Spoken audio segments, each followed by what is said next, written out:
মাননীয় স্পিকার, আমাদের হাউসে আমাদের বোনেরা এসছেন কি হইয়া, আপনি অভিনন্দন জানাচ্ছেন, আমি অভিনন্দন জানাতে চাই। সবাই মেধাবী, দুজনের বক্তৃতা শুনছি, আগামী দিনে কিছু করতে পারবে, ভবিষ্যৎ আছে, লেখাপড়া জানা।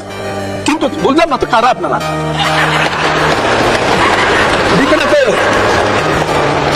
আপনারা আপনারা এইদিকে দেখতে পারেন, আমরা এইদিকে দেখলে কি আছে এটা বুঝবো না, এটা ঠিক না। মাননীয় সদস্য প্লিজ পার্সোনাল ফ্রিডম নিয়ে কথা বলা উচিত। সত্যি কথা ভাই, হৃদয়ে রক্তক্ষরণ হয় এরকম গরু ছাগল যখন আমাদের সংসদের মতন বিশেষ জায়গায় থেকে বক্তব্য দেয়। আজকে আমাদের আকাবিররা কোথায়? আমরা তো আকাবিরদের কথায় আমরা ভোট দিয়েছি। আকাবিররা বলেছিল শুধু ইসলাম নাম দেখেই ভোট দেবেন না। আমাদের আকাবিরদের কথা মেনেই ইসলাম নাম করা যেগুলো দল আছে এগুলোকে ভোট দেয়নি। তো ভোট তো দিতে হবে। আমরা তো এই গরু ছাগলকে ভোট দিয়ে সংসদে পাঠিয়েছি। আজকে আমাদের আকাবিরদের কোনো প্রতিবাদ, কোনো কিছু দেখি না। একবার ভেবে দেখেন, ইসলামিক কোনো দলের কোনো এমপি যদি এমনটা বলতো, আমাদের আকাবিরদের আজকে কি শুরু হয়ে যেত? তুফান শুরু হয়ে যেত আমাদের আকাবিরদের। আমাদের আকাবিররা আরেকটু বোঝা দরকার। ওই গরু ছাগল যে কথাগুলো বলেছে, যে পর্দার ব্যাপারে বলেছে, এটা কিন্তু জামাতের কোনো পর্দা না।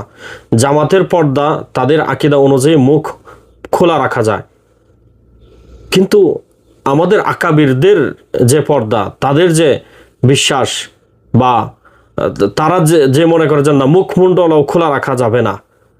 তো আমাদের সংসদে যে বোনেরা, যে মায়েরা মুখমণ্ডল ঢেকে সংসদে গিয়েছে, তাদেরকে উদ্দেশ্য করে কিন্তু এই এমপি গরু ছাগল এমনটা কিন্তু বলেছে।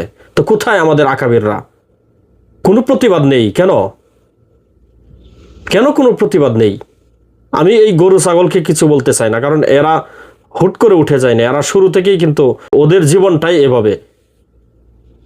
একটা ভিডিও ফাঁস হয়েছে ইত্তেফাকের নিউজে, যে আগেও সে ইসলামী ইতিহাসকে সে চিড়িয়াখানায় উঠিয়ে রাখার কথা বলেছিল। আসুন এই নিউজটাও দেখি। ইসলাম হিস্ট্রি, অমুক সাবজেক্ট, অমুক গঠনের ইতিহাস পড়া, এইসব পড়লে মাত্র আল্লাহর রাস্তায় চিড়িয়াখানা করে।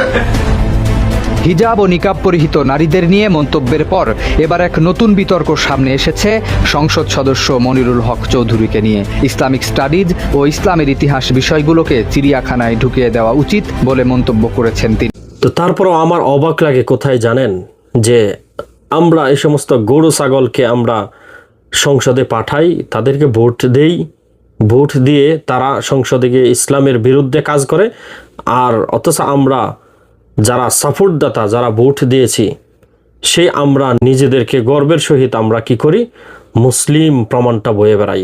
ইসলাম কি এতই উদার ইসলাম?